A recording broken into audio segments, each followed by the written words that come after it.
नमस्कार दोस्तों, YouTube channel जीवन मंथन में आपका बहुत बहुत स्वागत है। और अभी हम बात कर रहे हैं सोमवती अमावस्या की।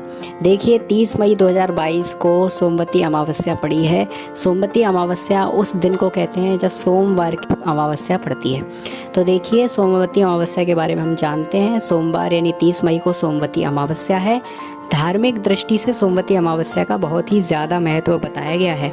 इस दिन शिवजी और पितरों की पूजा करना कई गुना लाभ प्रदान करता है। सुहागिन महिलाएं इस दिन शिव पार्वती की पूजा करके अखंड सौभाग्य की कामना करती हैं और सोमावती देवी से आशीर्वाद मांगती हैं कि जैसे उनका सुहाग अखंडित रहा वैसे ही उनका भी सुहाग और सौभाग्य बना रहे। सोमवती अमावस्या पर शनि जयंती भी पड़ रही है इस बार। तो इस बार कई वर्षों के बाद ऐसा दुर्लभ संयोग बन रहा है कि सोमवती अमावस्या के दिन अमावस्या तिथि के स्वामी यानी शनि देव की भी जयंती मनाई जाएगी। लेकिन इस बार की सोमवती अमावस्या का महत्व यहीं तक नहीं है, बल्कि इस बार सोमवती अमावस्या के दिन ही सुहाग का पर्व यानी वट सावित्री अमावस्या भी पड़ रहा है। और इस पर सोने का सुहागा यह है कि इस दिन सर्वार्थ सिद्धि योग उपस्थित हो रहा है। साथ ही 30 साल बाद शनि महाराज अपने जन्मदिन पर अपनी राशि कुंभ में होंगे। यानी कितने योग बन रहे हैं? पहली बात तो वट सावित्री अमावस्या पड़ रही है, फिर सोमवती अमावस्या है, तीसरी बात यह है कि अमावस्या तिथि के स्वामी शनि की जयंती है, चौथी बात यह है कि इस दिन जो है सर्वार्थ सिद्धि योग भी है और 30 साल बाद शनि अपनी राशि कुंभ में होंगे। इस प्रकार से 5 योग तो इन निर्माण हो रहे हैं। शुभ संयोगों के बीच इस साल सोमवती अमावस्या का होना सुहागिन महिलाओं के लिए बहुत ही खास है। इस दिन पीपल और वट की पूजा करना, वट यानी बरगद की पूजा करना बहुत ही पुण्यदायक होगा। जल में दूध, अक्षत यानी चावल, चीनी, फूल और शहद मिलाकर वट वृक्ष यानी बरगद के पेड़ को देना यानी उस पर चढ़ाना अत्यंत ही शुभ फलदायी रहेगा। सुहागिन महिलाओं को इससे सौभाग्य की प्राप्ति होगी और पारिवारिक जीवन में चल रही उलझनों और दूरियों में कमी आएगी और आपसी प्रेम बढ़ेगा। देखिए सोमवती अमावस्या की कथा में बताया गया है कि एक साहूकार के 7 बेटे और बस एक बेटी थी। इनके घर अक्सर एक ब्राह्मण भिक्षा मांगने आता था। जब भी साहूकार की बेटी भिक्षा लेकर आती तो वह ब्राह्मण भिक्षा लेने से मना कर देता और कहता था कि तुम्हारे भाग्य में सौभाग्य नहीं वैधव्य लिखा है यानी विधवा होना लिखा है। यह सुनकर साहूकार की बेटी दुखी हो जाती। कई बार ऐसा ही होता रहा तो एक दिन साहूकार की बेटी ने अपनी माँ को सारी बात बता दी कि कैसे एक ब्राह्मण भिक्षा मांगने आता है और उससे भिक्षा लेने से मना कर देता है। साहूकार की पत्नी ने अपनी बेटी से कहा कि अगली बार जब वह भिक्षुक आए तो मुझे बताना। एक दिन वह भिक्षुक द्वार पर आया और उस समय साहूकार की पत्नी दरवाजे से पीछे छुपकर सब बातें सुनने लगी। वही हुआ जैसा हमेशा होता रहा था। भिक्षुक ने भिक्षा लेने से मना कर दिया और कहा कि तुम्हारे भाग्य में सुहाग नहीं विधवा होना लिखा है। इस बात को सुनकर साहूकार की पत्नी दरवाजे के ओट से बाहर आकर भिक्षुक से कहने लगी कि एक तो हम भिक्षा दे रहे हैं, ऊपर से आप हमें अशुभ बातें कह रहे हैं। ब्राह्मण ने कहा कि मैं जो कह रहा हूँ वह सच है। आपकी बेटी के भाग्य में ऐसा ही लिखा है।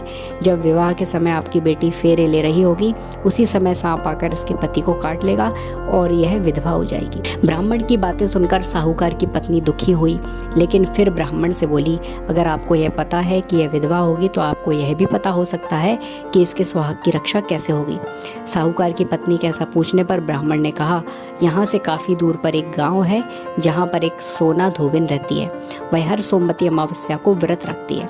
इससे उसका सुहाग अटल है।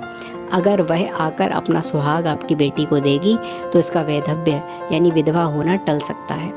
ब्राह्मण की बात सुनकर साहूकार की पत्नी ने ब्राह्मण का धन्यवाद किया और वह सोना धोबिन की तलाश में निकल गई। एक दिन वह बहुत धूप की वजह से एक पीपल की छाया में बैठकर सुस्ता रही थी। तभी उसने देखा कि एक सांप आया और उस पीपल के पेड़ पर गरुड़ के बच्चों को खाने के लिए पेड़ पर चढ़ने लगा। साहूकार की पत्नी ने उस सांप को मार दिया और गरुड़ के बच्चों की रक्षा की। इतने में गरुड़ भी वहां आ गया। देखा कि आसपास खून फैला है।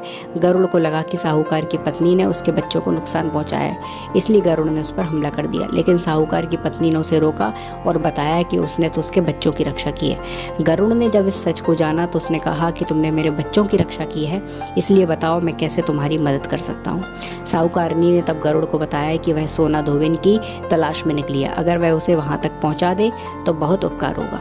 साहूकारनी को गरुड़ ने सोना धोबिन के गांव पहुंचा दिया। सोना धोबिन के साथ 7 बेटे और बहुएं थीं, लेकिन बहुओं में घर के काम को लेकर कहा-सुनी होती रहती थी। साहूकारनी को एक उपाय सूझा और वह हर रात जब सभी लोग सो जाते तो सोना धोबिन के घर में चुपके से चली जाती और घर का काम करके निकल आती।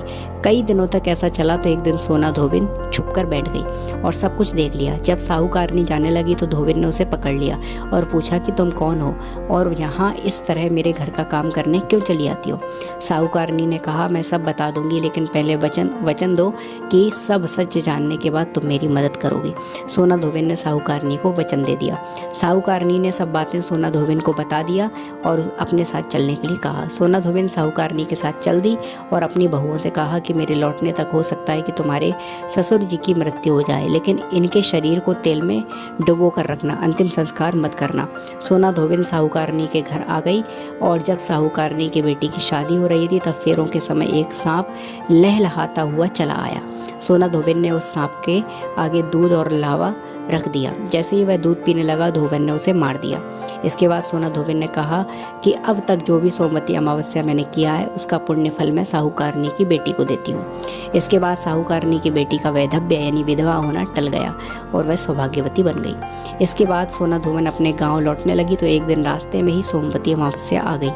धोबिन ने इस दिन व्रत रखा और पीपल की पूजा की, कथा का पाठ किया। इस बीच सोना धोबिन के पति की मृत्यु हो गई।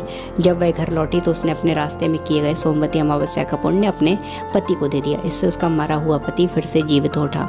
लोगों ने जब सोना धोबिन से पूछा कि तुमने अपने मरे हुए पति को कैसे जीवित किया, तो उसने बताया कि उसने सोमवती अमावस्या के प्रभाव से अपने पति को जीवित किया है। इस प्रकार सोमवती अमावस्या का फल यह है। आप सभी ने सोमवती अमावस्या की कथा सुनी, ये आप सबके लिए फलदायी हो। इस कथा का श्रवण सोमवती अमावस्या के दिन ज़रूर करें और इस दिन जो 5 योग पढ़ रहे हैं, इस कारण सोमवती अमावस्या आपको अधिक फल देने वाली होगी। बहुत बहुत धन्यवाद। चैनल को सब्सक्राइब ज़रूर कीजिए और जुड़े रहिए चैनल जीवन मंथन से।